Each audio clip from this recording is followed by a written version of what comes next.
On m'a soigné les maux d'oreille. Ça sortait le plus avec mes premiers urines du matin. Voilà. Mais il y a des gens qui vont venir dire ici que, oh, vous sentez mauvais spirituellement. Ou ça signifie même quoi dans sa tête quand celle-là déclare ce genre de choses.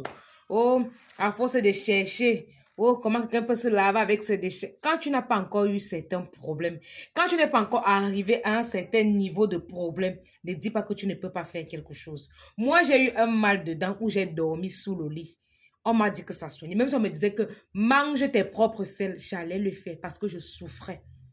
Je souffrais énormément pour le mal de dents. J'étais prêt à tout. J'ai mis l'huile de frein. J'ai bu, comment on appelle ça? On m'a injecté ici, là. On a nettoyé. On n'a pas fait quoi? Je n'ai pas pris quoi? La sève du papayer, j'ai mis. Le clou de girofle, là, j'ai mis. Le paracétamol, j'ai mis. J'ai bu les indocides. J'ai bu, on appelle ça comment, là? Le Rufenac. Je n'ai pas bu. Quel calmant. On ne donnait pas. C'est quelqu'un qui était déjà décédé qui m'avait soigné le mal dedans.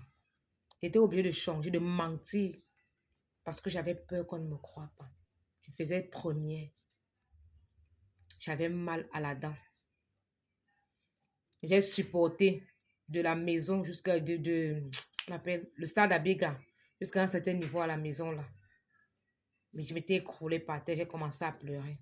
Un papa est venu, ma fille, Wayon, dit, tu pleures quoi? Il dit que papa, j'ai mal à la dent, je ne peux plus supporter.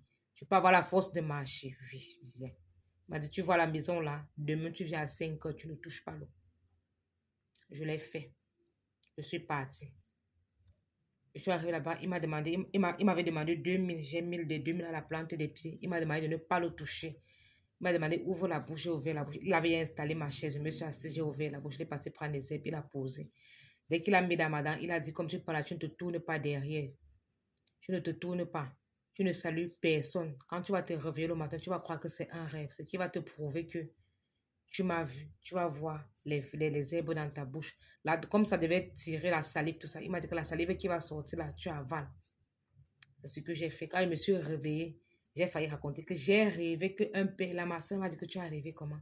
Tu es sorti d'ici à 5 ans, tu connais où tu es parti. J'ai donc raconté l'histoire. Quelques mois après, mes frères savaient que j'avais toujours mal à la dent. Quelques mois après, quand mon mal de dents s'arrête, mon frère me demande c'est comment tu n'as plus mal à la dent. J'ai dit qu'il y a un grand-père là qui m'avait soigné.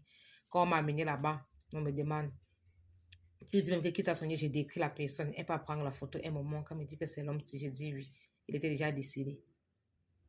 J'étais obligée de changer l'histoire. Je dis que non, c'est une famille, ils ont le remède de mal de dents. Je dis que non, c'est celui-ci. J'étais obligée de mentir. Quand tu ne connais pas quelque chose, ne dis pas que ça n'existait pas. Quand quelque chose n'était pas encore arrivé, ne dis pas que les gens exagèrent ou bien que nous sommes des égarés. Il faut faire attention. Merci pour ton commentaire.